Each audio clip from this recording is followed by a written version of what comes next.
ছাত্রছাত্রীরা আজকে তোমাদের একটি ক্লাস, সংস্কৃত ক্লাস। ঠিক ছাত্রছাত্রীদের জন্য নয়, এটা প্রত্যেকের কাজে লাগবে। এই ক্লাসটি আজকে আমাদের চলার পথে এই নীতিবাক্যটি অবশ্যই আমাদের গুরুত্বপূর্ণ। এই গল্পের যে নীতিবাক্য রয়েছে, যদিও আমার ছাত্রছাত্রীরা বা যারা আমার ক্লাসটি অনলাইনে দেখবে তারা এখান থেকে উপকৃত হবে। দেখো, প্রথমেই বলি, আমার যে ছাত্রছাত্রীদের বলি যারা সংস্কৃত অক্ষর সম্পর্কে, যাদের অনেকে আজ সংস্কৃত অক্ষরটাকে গুরুত্ব দাওনি, অনেকে সিক্সের সময় এই সংস্কৃত লেখাটার অভ্যাস না করে তোমরা যখন উঁচু ক্লাসে ওঠো, সপ্তম শ্রেণী অষ্টম শ্রেণী যখন সংস্কৃত নিয়ে পড়াশোনা করো, তখন তোমরা ওই অক্ষরগুলো তোমরা কিন্তু ঠিক মতো লিখতে পারো। অনেকে আমি দেখেছি, আমার দীর্ঘদিনের অভিজ্ঞতার কথা বলছি, 5-10 বছরের অভিজ্ঞতা সংস্কৃত পড়ানো, সেই অভিজ্ঞতার কথা বলছি। অনেক ছাত্রছাত্রীরা দেখি ক্লাস সপ্তম অষ্টম শ্রেণীতে এসে অক্ষর লিখতে পারে না এবং সংস্কৃত কোনো অক্ষর পড়তে পারে না। তার কারণ হচ্ছে তারা এই ষষ্ঠ শ্রেণীতে এসে যারা প্রথম সংস্কৃত যখন বিষয়টি পড়ে তখন কিন্তু তারা গুরুত্ব দেয়। আজকে আমি একটা গল্প, সেই গল্পের নীতিবাক্য আমাদের কি কাজে লাগতে পারে এবং এই নীতিবাক্য ছাড়া এই গল্পটা দিয়ে কি পরীক্ষা পড়ে। আমি নিশ্চয়ই একটা বোর্ডে দেখতে পাচ্ছ, একটা বোর্ডে কলসি গেছি। এই কলসির মধ্যে সামান্য জল আছে, সেটাও আমি ছবির আকারে দিয়েছি। এখন এই গল্পে কি দেখা যাচ্ছে আমি একটু গল্পটা পড়ে শোনাবো ছাত্রছাত্রীরা। দেখো যে একদা মধ্যাহ্নে এক বায়স অতীব তৃষ্ণার্ত ভবতি স্ম। একদা মানে এক সময়, মধ্যাহ্নে দুপুর বেলায়, একটি কাক, বায়স শব্দের অর্থ হচ্ছে কাক, খুব তৃষ্ণার্ত হয়েছিল। আমি লিখেছি, এটা অক্ষরটা তোমাদের যাতে ধারণা হয় যে কিভাবে অক্ষরগুলো, আমাদের সংস্কৃত অক্ষরগুলোকে লিখতে হয়, সেইগুলো কিন্তু আমরা শিখি না। তাই এই ক্লাসের মাধ্যমে আমি বোঝাতে চাইছি তোমাদের যে কিভাবে অক্ষরগুলো আমরা পরীক্ষায় বা কোনো শ্লোক লিখতে বললে পরীক্ষার সময় বা সংস্কৃত পড়ার সময় কিভাবে অক্ষরগুলোকে মনে রাখতে হবে, স্বরবর্ণ ব্যঞ্জনবর্ণ, এটা কিন্তু খুব গুরুত্বপূর্ণ।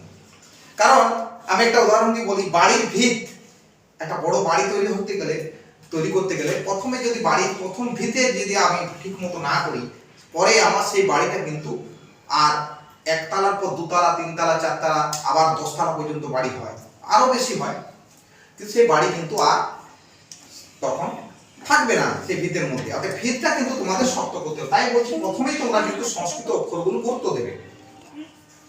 সব উত্তাপি পানীয় জলম ন পশ্যতি স্ম। সে কোথাও, কুত্রাপি কুত্রযুক্ত অপি, সে কোথাও পানীয় জল দেখতে পায়নি। তত সহসা শুষ্ক কণ্ঠ বায়স কস্মিঞ্চিৎ স্থানে একং কলসং পশ্যতি স্ম। তোমরা উচ্চারণগুলো দেখবে, ছাত্রছাত্রীরা কিভাবে উচ্চারণ করছি। সংস্কৃত উচ্চারণটা কিন্তু খুব গুরুত্বপূর্ণ। এই সংস্কৃতে যত ভালো উচ্চারণ করবে তত তোমরা এই সংস্কৃত বিষয়টাকে আয়ত্ত করতে পারবে। তত তারপর সহসা হঠাৎ যা কণ্ঠ, এই কাকটি কস্মিঞ্চিৎ কোন একটি স্থানে, এবং কলসং পশ্যতি স্ম, একটি কলসি, এই ধরনের একটি কলসি দেখতে পেয়েছিল কোন একটা স্থানে। স শীঘ্রং তত্ত্ব আগত্য কলসস্য অধ কিঞ্চিৎ পানীয়ং পশ্যতি স্ম। এবং সেই কলসির কাছে একটা কাক, আমি যদিও ছবি ঠিক মতো আঁকতে পারিনি, আমি তো চেষ্টা করছি সেই কাকের ছবিটা আঁকার জন্য। হ্যাঁ, দেখলো যে খুব পিপাসার্থ, তার মানে এতটাই তৃষ্ণা পেয়ে খুব পিপাসার্থ, সে এই পানীয় জলটা পাওয়ার জন্য সে খুব মানে সেই জায়গায় এসে কিভাবে আমি জলটা পান করবো তার জন্য সে চেষ্টা করলো। দেখতে ফাঁকা কলসির মধ্যে দেখলো যে সামান্য জল, খুব নিচে জল রয়েছে, যা তার চঞ্চুটা, ঠোঁটটা এতদূর পর্যন্ত প্রবেশ করলে জলটা পাবে না। দেখো, এই ধরনের গল্পটা একটা বুদ্ধি, সেই বুদ্ধির বিষয়ে দেওয়া আছে নীতিবাক্য, বুদ্ধিযস্য ফলন্তস্য। আমি আবার বলি, কলসোপরি উপবেশ্য সব বায়স তস্য অভ্যন্তরে স্বল্পং জলং পশ্যতি স্ম। সে সামান্য জল, কলসির অভ্যন্তরে সামান্য জল দেখতে পেয়েছিল। ক্লেশনাপি পানীয় লাভে অসমর্থ ভবতি স্ম। কাকটি বহু কষ্ট পানীয় লাভে, মানে এই পানীয় জল লাভে অসমর্থ ভবতি স্ম, অসমর্থ হয়েছিল। তথাপি বায়স নিরাসন ভবতি স্ম। বায়স, এই কাকটি এই সামান্য জল দেখতে তো নিরাশ হয়নি, তাকে জলটা পান করতে হবে, সে নিরাশ হয়নি। সে হরিদাস হতাশ হয়নি যে জলটা পাবো না, উপায় চিন্তয়তি স্ম, সে উপায় চিন্তা করেছিল কিভাবে এই জল পান করা যায়। সহসা হঠাৎ সকলসং নিকষা প্রস্তর খণ্ডানি পশ্যতি স্ম, এই কলসির কাছে কিছু পাথরের খণ্ড, এরকম পাথরের খণ্ড, প্রস্তর খণ্ড মানে পাথরের খণ্ড হাতটা লক্ষ্য করলো, দেখতে পেয়েছিল।